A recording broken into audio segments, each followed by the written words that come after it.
अस्सलाम वालेकुम क्लास आवाज़ आ रही है?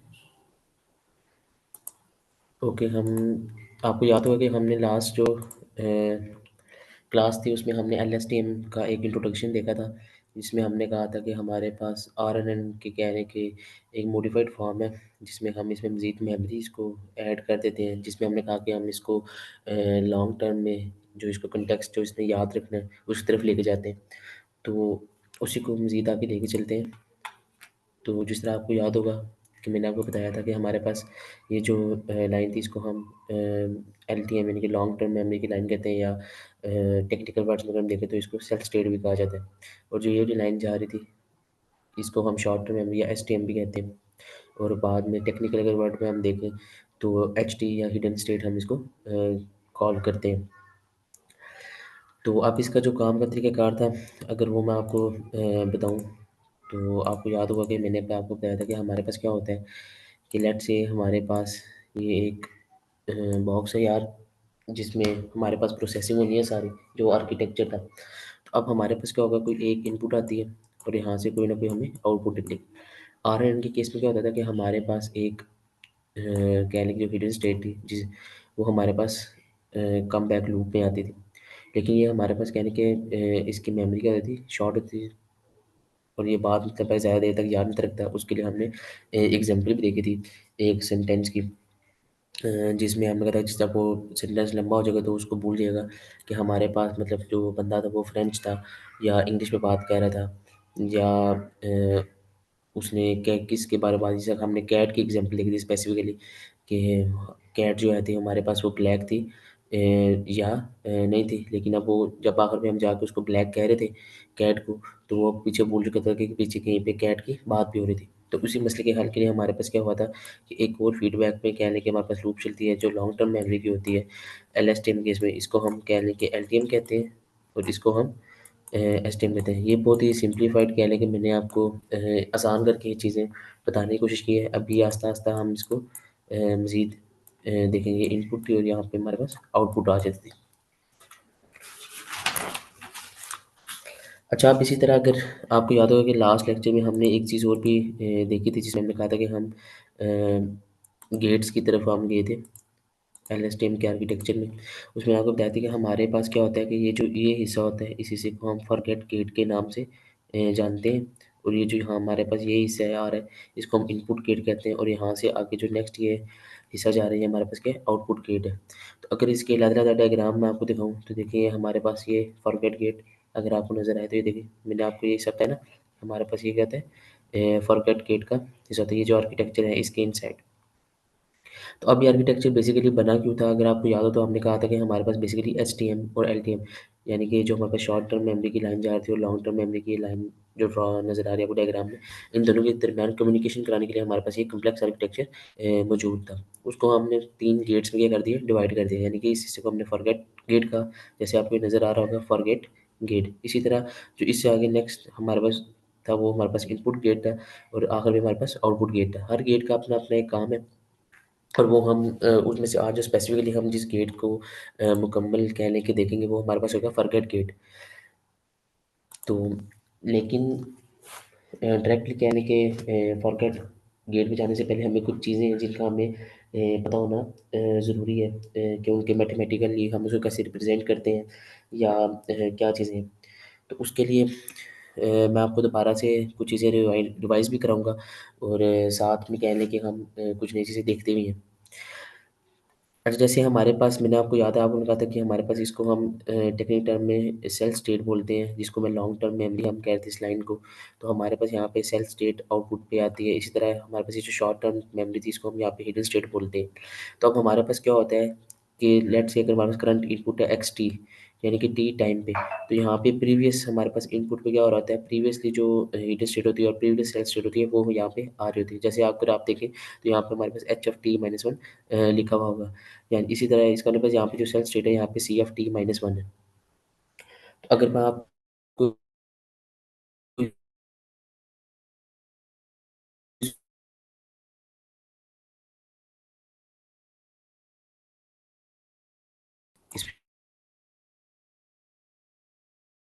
लॉन्ग टर्म मेमोरी तो यहाँ पे जो लाइन जाती है एस टी एम की थी।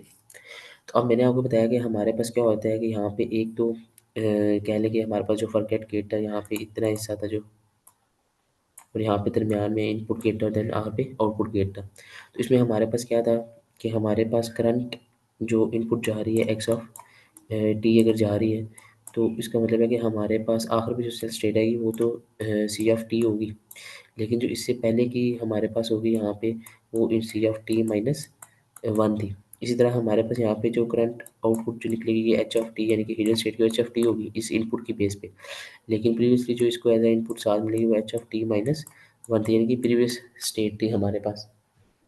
तो इस तरह अगर आप देखें तो हमारे पास, अगर हम देखें तो तीन इनपुट्स हमारे पास यहाँ से इंटर हो रही हैं फॉरगेट गेट में ना। तो वो तीन इनपुट्स कौन सी है, एक तो प्रीवियस हमारे पास सेल स्टेट यानी कि लॉन्ग टर्म मेमोरी की, और एक प्रीवियस शॉर्ट टर्म मेमोरी की यानी कि हिडन स्टेट, और एक हमारी जो इनपुट थी करंट इनपुट। ठीक हो गया। दूसरा इसी तरह हमारे पास अगर हम आउटपुट की बात करें तो हमारे पास क्या हो रहा है, सी एफ टी यानी कि करंट सेल स्टेट आ रही है और करंट हिडन स्टेट आ रही है। लेकिन अब ये जो दोनों यहाँ से जो हमने C T F minus one से सी टी तक का सफ़र करना है या H F T minus one से एच टी तक का सफ़र करना है, इसके दौरान हमारे पास यहाँ पे समझ लें कि यहाँ पे कोई ना कोई क्या होगी, प्रोसेसिंग हो रही होगी ना। तो अब वो जो प्रोसेसिंग हो रही होती है हमारे पास, उस प्रोसेसिंग में क्या होता है कि हम क्या करते हैं कि हम अपने सेल स्टेट को अगर हम देखें तो स्टार्टिंग में C T F minus one थी और फिर हमारे पास सी एफ टी में गया, इसका मतलब है कि ये अपडेट हुई है, यानी कि ये स्टेट हमारे पास क्या होगी, अपडेट होगी। तो इसका मतलब है हम यहाँ पे क्या करते हैं अपने जो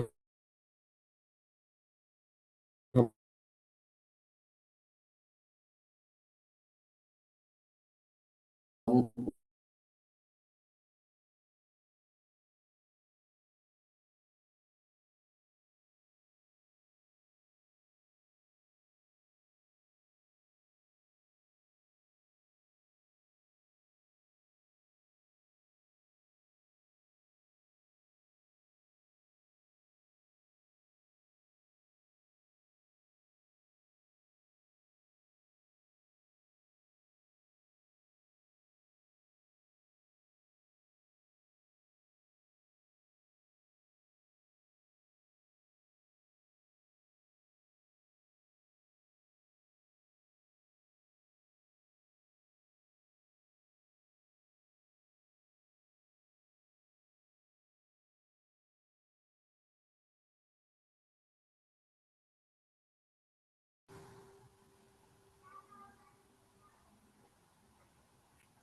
होप सो आपको ये क्या कहते हैं समझ आ रही होगी चीज़ों की।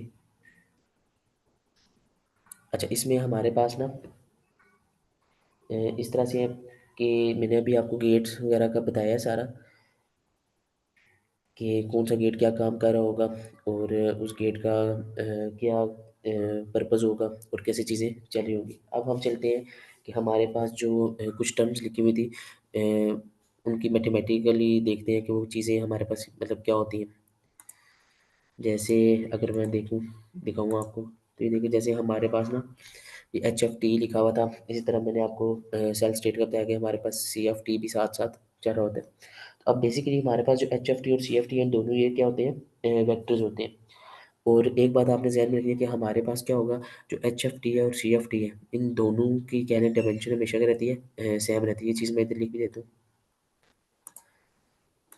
कि हमारे पास जो एच एफ टी है और हमारे पास जो सी एफ टी है जिसको हम सेल्फ स्टेट कहते हैं, इन दोनों की जो हमारे पास कहने के डिमेंशन वो करेगी सेम रहेगी, या शेप जो है हमारे पास क्या होगी, सेम होगी।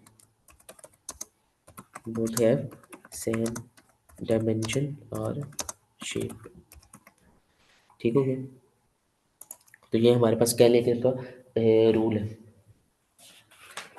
और ये दोनों मैंने आपको ये बता दिया कि हमारे पास क्या होंगे, वेक्टर होंगे। इसी तरह अगर आपको याद होगी तो हमारे पास जो एक्स टी था ये आर एन एन के केस में हमने कैलकुलेट भी किया था, ये बेसिकली वेक्टर होता है। और ये हमने कैलकुलेट ऐसे किया था, हमने वहाँ पे एक एग्जांपल ली थी हैट कैप और सेट की, और हमने उसको कुछ वेक्टर्स की वैल्यूज़ असाइन कर दी थी। फॉर एग्जांपल अगर मैं इसको दोबारा यहाँ पे अपने दूसरी स्क्रीन शेयर करके वहाँ पे अगर आपको दिखाऊँ, तो आपको याद होगा कि हमने कहा था ये हमारे पास क्या है, हैट, एक मिनट निकल गया, हैट, फिर हमारे पास था कैप, CAP, कैप, और देन हमारे पास क्या था, सेट था। तो हमने कहा था कि हमारे पास लेट से तीन क्योंकि वैल्यूज थी यूनिक वर्ड्स, तो 1 0 0 इसके लिए वैल्यू आ गई थी, इसी तरह 0 1 0 इसके लिए वैल्यू आ गई थी, इसी तरह इसके लिए 0 0 और 1 वैल्यू आ गई थी। ठीक हो गया।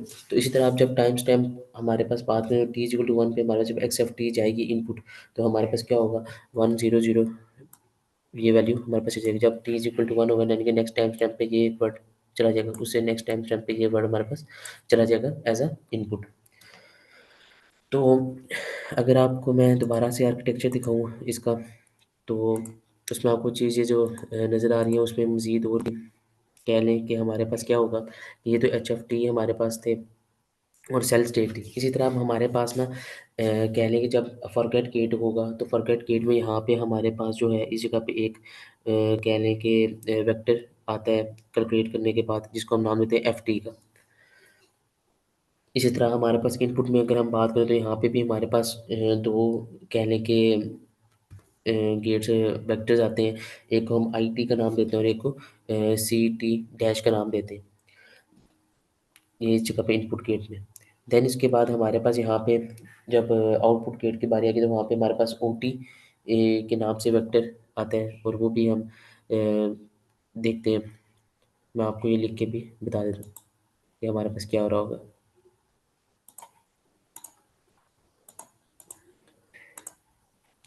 मैंने आपको बताया कि हमारे पास क्या होगा कि फॉरगेट गेट पे हमारे पास FT के नाम से वेक्टर आएगा। देन इनपुट गेट में हमारे पास दो वेक्टर्स आएंगे, एक IT के नाम से और एक हमारे पास CT होगा, लेकिन CT डैश होगा। फिर आउटपुट गेट में मैंने आपको बताया कि हमारे पास OT वेक्टर होगा।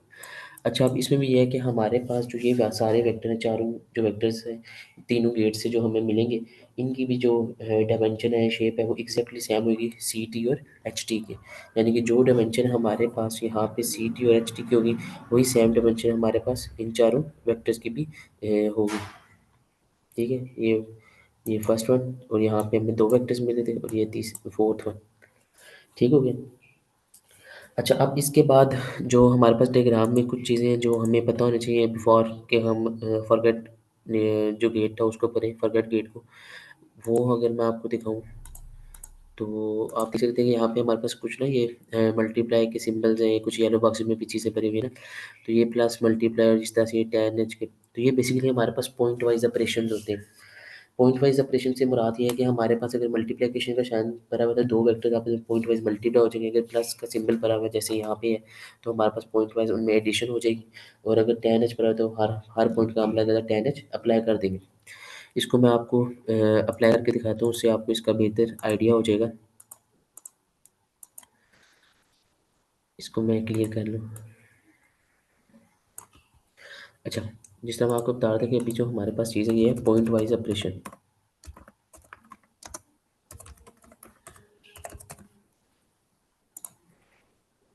अच्छा, पॉइंट वाइज ऑपरेशन में जिस तरह मैंने आपको बताया कि मेरे हमारे पास डायग्राम में आपने देखे तीन तरह के, एक हमारे पास मल्टीप्लाई का सिंबल पड़ा था, एक प्लस का था, और एक हमारे पास 10H के थे। ठीक हो गया। तो अब मैं अगर मिसाल ले लेता हूँ कि हमारे पास जो सेल स्टेट था C(t)-1, उधर कोई वेक्टर है और उसकी वैल्यू है मेरे पास 3 4 और 5, 3 4 और 5, यानी कि 3D वेक्टर। इस तरह हमारे पास एक जो FT वेक्टर भी हमने बताया कि फॉरगेट गेट से हमें मिल रहा था, उसकी मैंने कहा कि वो वैल्यू क्या आ रही है 1 2 और 3।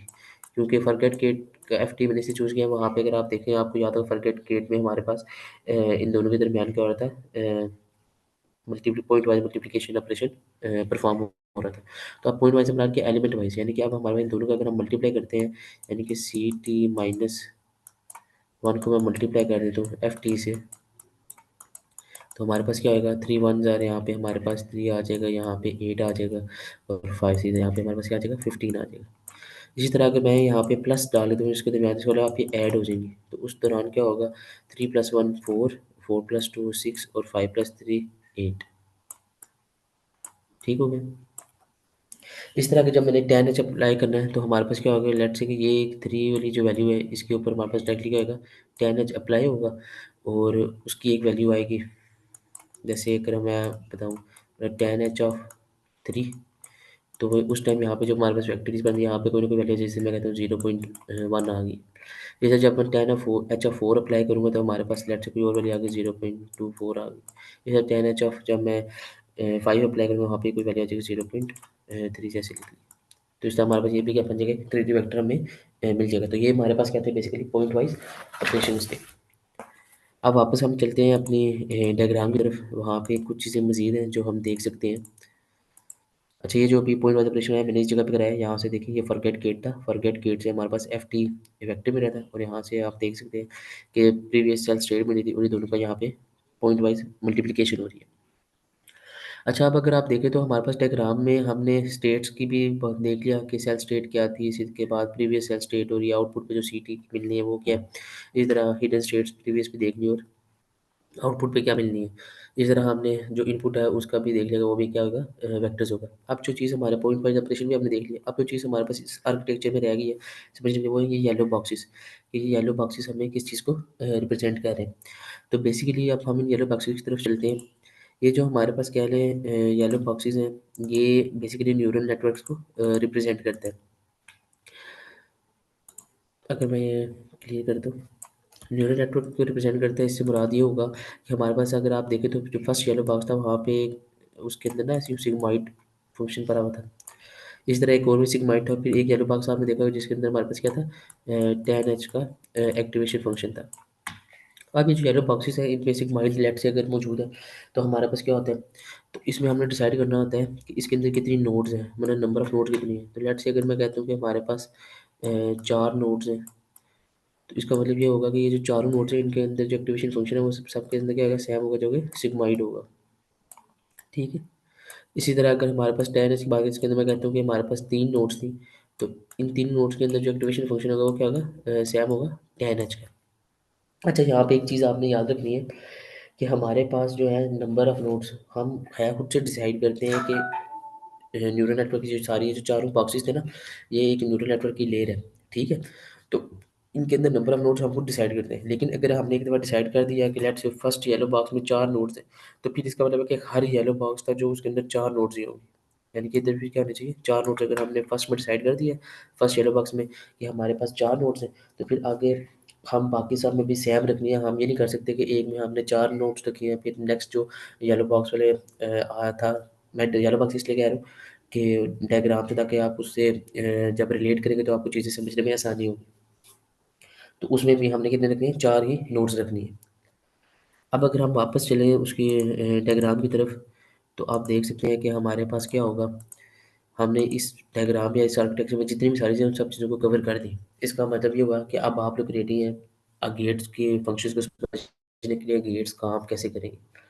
तो उसके लिए सबसे पहले जो आज हमने गेट बनाया हुआ है, फॉरगेट गेट। तो फॉरगेट गेट को मैं आज आपको इन डिटेल बताऊँगा। फॉरगेट गेट के लिए जैसे मैंने आपको बताया कि नंबर ऑफ नोड्स हम उससे डिसाइड करते हैं। तो मैं कहता हूँ लेट्स से मेरे पास जो यहाँ पे एक चैलो बॉक्स है, इसमें माइट जो फंक्शन वाला एक्टिवेशन, इसमें नंबर ऑफ जो नोड है वो कितनी है, 3 है। अब इसमें अगर हम देखें तो 2 इनपुट्स जा रही थी, एक एक्स ऑफ टी जा रही थी और एक H of T minus one, यानी कि प्रीवियस हिडन स्टेट जा रही थी। अब मैं कहता हूँ कि हमारे पास जो है एक्स ऑफ जो टी है, इनपुट है, वो हमारे पास उसकी वैल्यू कितनी है, 4 है। अच्छा, इसको ना मैं ड्रा कर दूँ ताकि आपको बेहतर समझ आ जाए, और वहाँ से मैं भी चीज़ें साथ साथ मुझे भी समझाने में आसानी हो जाएगी। अच्छा, ये हम इस तरह से करते हैं कि हमने यहाँ पे ना एक ये बॉक्स ड्रॉ किया, सिग्माइड वो एक्टिवेशन फंक्शन वाला था, जो जहाँ से हमने कहा था कि हमारे पास क्या निकलेगा, एफ टी कैलकुलेट होके निकल रहा था। सॉरी, गलत समझ गए थे। हमारे पास एफ टी कैलकुलेट होके आ रहा था वेक्टर, और इसको 2 इनपुट्स मिले थे, एक H of T minus one आ रही थी, और एक हमारे पास एक्स ऑफ टी जा रही थी। अच्छा, अब मैंने कहा कि इस सिग्माइड के अंदर कितनी नोड्स हैं, 3 नोड्स हैं। ठीक हो गया। उसके बाद मैंने कहा कि जो हमारे पास एक्स ऑफ जो हमारे पास टी है, इसकी मैंने कहा कि हमारे पास कितनी है, 4 जो इनपुट्स हैं उसके लिए 4 है, यानी कि एक्स आई वन हो जाएगी, फिर एक्स आई टू आ जाएगी, इस तरह एक्स आई थ्री और एक्स आई फोर फोर भी आ जाएगी आपके पास। ठीक हो गया। अब जो दूसरी इनपुट थी H of T minus one, अब ये हम कैसे डिसाइड करते हैं कि हमारे पास हिडन स्टेट या सेल्फ स्टेट की डायमेंशन क्या होगी। तो ये भी आपके पास कैन समझने के रूल है, या याद रखना आपने कि हमारे पास हमेशा जो है जो सी टी माइनस वन होता है, या कह लें कि हमारे पास एच ऑफ माइनस वन होता है, इनकी डायमेंशंस भी एग्जैक्टली सेम होते हैं जितने हमारे पास नंबर ऑफ नोड्स होते हैं। अब हमने नंबर ऑफ नोड कितनी ली थी, तीन थी ना, तो इसका मतलब है यहाँ पे भी जो H of T minus one या सी ऑफ टी माइनस वन आएगा हमारे पास। अगर आपको याद है तो ऊपर हमारे पास लॉन्ग टर्म में अभी चेरी होती थी, जिसके साथ जाकर बेसिकली एफ टी का हमारे पास multiplication point wise operation perform होगा, C F T minus one थी यहाँ पे। तो इन दोनों की जो डायमेंशन है वो क्या होती है, एक्जैक्टली सेम होती है जितने हम नंबर ऑफ नोड्स सिलेक्ट करते हैं। तो नंबर ऑफ नोड्स क्योंकि हमने यहाँ पे कितने लिए थे, तीन लिए थे। एक मैं यहाँ पे लिख देता हूँ,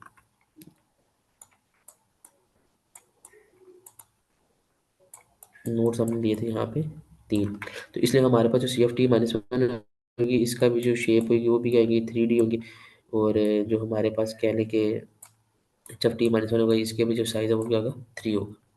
ठीक है, इन दोनों का साइज़ क्या होता है, सेम होता है। किसके सेम होता है, जितने हम नंबर ऑफ नोट्स लेते हैं। अब ये सेम होता क्यों है, जब हम ऑपरेशन परफॉर्म करेंगे वहीं से आपको इसका आइडिया हो जाए।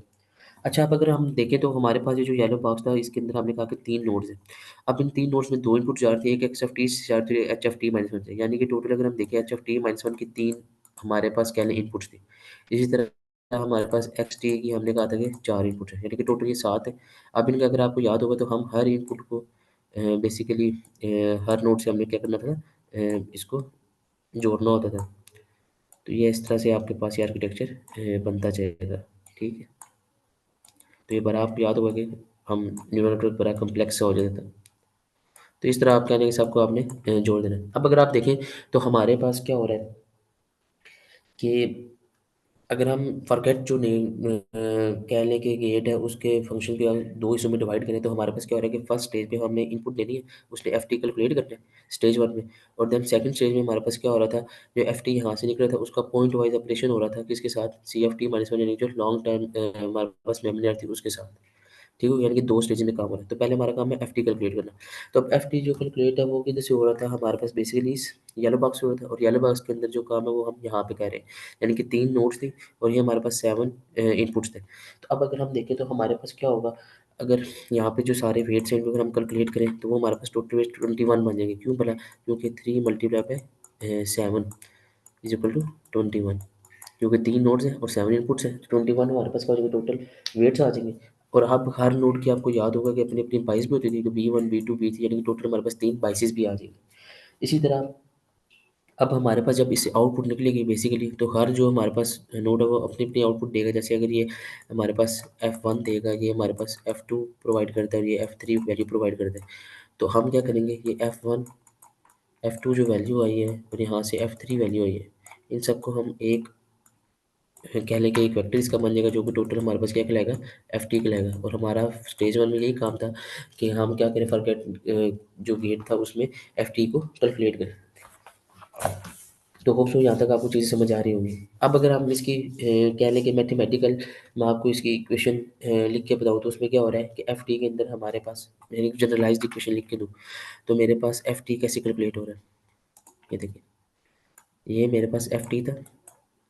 एफ टी में देखिए अगर आप सबसे पहले क्या हो रहा है, हम एक सिग्माइड अप्लाई कर रहे हैं। सिग्माइड अप्लाई किस पे कर रहे हैं, अगर मैं देखूँ तो कलेक्टिवली हम इस ये जो वेट है इसको मैं डब्ल्यू एफ कह देता हूँ, क्योंकि ये हम कह लेंगे फॉरगेट गेट, तो इसके जो वेट्स हैं हम डब्ल्यू एफ से रिप्रेजेंट करते हैं। अब डब्ल्यू एफ के साथ जो इधर इनपुट आ रही थी वो क्या थी, H of T minus one थी, टी माइनस वन, और साथ में हमारे पास एक्स ऑफ टी थी। और उसके बाद जिस तरह हमने वेट्स की डब्ल्यू एफ किया है, यहाँ पे जो बाईस होगी उसके भी हम क्या कहेंगे, बी एफ से रिप्रेजेंट करते हैं। तो ये हमारे पास टोटल मैथमेटिकल फंक्शन हम इसको परफॉर्म करें। अब जब हमने क्या किया, एफ टी कैलकुलेट कर लिया, तो अब नेक्स्ट काम था हमारा वो क्या था, एफ टी का पॉइंट वाइज ऑपरेशन कराना मल्टीप्लिकेशन का, किसके साथ, लॉन्ग टर्म यानी जो हमारे C F T minus one आ रहा था, ये जैसे आपको नज़र आ रहा है एफ एफ टी हमने कैलकुलेट कर लिया, इसका भी पॉइंट वाइज ऑपरेशन होगा किसके साथ, C F T minus one के साथ। तो अब देखिए जब हम पॉइंट वाइज ऑपरेशन करते हैं वो मैंने भी आपको करके भी दिखाया। अच्छा, अब मज़े की चीज़ है यहाँ पे कि हम इसको फॉरगेट गेट कहते ही हूँ। इसको समझने के लिए हम मैं एक और एग्जांपल यहाँ पे लिखता हूँ। उसी को कहने के वेक्टर को मैं दोबारा लिख दूँ, वहाँ से आपको क्लियर होगा कि मैंने कहा कि मेरे पास सी ऑफ टी जो -1 था, उसकी जो वैल्यू थी वो थी मेरे पास 3, 4 और 5। 3, 4 और 5। अब देखिए हमारे पास क्या होगा, हमने कहा कि एफ टी की कुछ भी वैल्यू आ सकती है ना, डिपेंड करता है करंट इनपुट क्या थी। तो अब मैं 3 स्टैंडर्ड ले लूँ, या तो हमारे पास क्या है ना कि सारे ही हो जाएंगे, जीरो जीरो हो जाएंगे। अब आप देखिए, जब आप जीरो से मल्टीप्लाई कर रहे हैं इन दोनों को, तो अब हमारे पास जो आंसर आएगा वो क्या होगा, टोटल जीरो जीरो आ जाएगा। यानी कि हमारे पास 0% इंफॉर्मेशन क्या हुई है, आगे पास करेगी। यानी कि ये फॉरगेट जो एफ टी वैक्टर है, इस गेट ने डिसाइड करना है यहाँ पे, या गेट के ऊपर दरवाज़ा क्यों बोल रहे हैं हम इसको, कि ये गेट है इसमें, कि इसने डिसाइड करना है कि आगे कितनी इन्फॉर्मेशन पास करनी है हमने, इन्फॉर्मेशन ज़रूरी भी है या नहीं है, सारी इन्फॉर्मेशन कर दो, लॉस कर दो। यहाँ हमारे पास क्या हो सकता है कि ये क्या करेगा कि इसकी अगर हम वैल्यू हाफ पे ले जाए, यानी कि सारे हमारे पास एफ टी की जो वैल्यू थी वो क्या थी, 1/2 थी। यानी कि अब जो हमारे पास होता है एफ टी वो क्या था, 1/2। तो उस टाइम अगर हम इसका और इस इन दोनों का अगर हम मल्टीप्लिकेशन कराते हैं, तो उस टाइम इसकी वैल्यू अगर हम देखें तो इन सब की वैल्यू हाफ हो जाएगी ना, यानी कि 1.5 आ जाएगा, 2 आ जाएगा और 2.5 आ जाएगा। तो इसका मतलब क्या हुआ कि हमारे पास कितनी परसेंट इन्फॉर्मेशन आगे ज़रूरी है लेके जाना, 50%। तो अब जो ज़्यादा से ज़्यादा हमारे पास क्या हो सकता है कि हमारे पास जो आखिर पे अब एफ टी है, उसकी वैल्यू 100% की 1 1 आ जाए। ताकि इसका मतलब ये होगा कि जब हम इसको इसको आपस में मल्टीप्लाई करेंगे सी टी -1 को, तो हमारे पास अब जो वेक्टर आएगा उसमें तो वो एज इट इज़ रिपीट हो जाएगा, यानी कि 100% इन्फॉर्मेशन क्या होगी, वो लाजमी थी। और उसने कहा कि तुम क्या करो, दरवाजे ने गेट ने उसको डिसाइड करने दिया कि तुम 100% इन्फॉर्मेशन अपने साथ लेके जा सकते हो।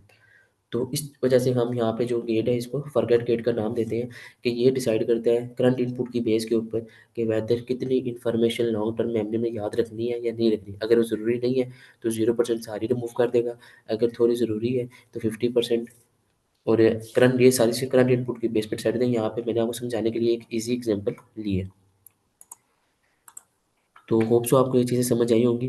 तो आज जो हमने गेट पढ़ा बेसिकली फॉरगेट गेट को हमने इन डिटेल देखा कि वो कैसे काम करते हैं, और बाकी हमने सारी चीज़ें देख ली हैं कि कौन सा मैथमेटिकल ऑपरेशन है, कौन सा सिंबल किस चीज़ को रिप्रेजेंट कर रहा है, और नंबर ऑफ लेयर्स हम कैसे डिसाइड करते हैं। इसी तरह हम उनकी जो वेक्टर की डायमेंशन उनकी वो क्या होती है वो हमें कैसे पता चलती है, 3D होगा, 4D होगा, या जैसे में, और किस किस वेक्टर की हमारे पास क्या डायमेंशन क्या होती है, सेम होती है।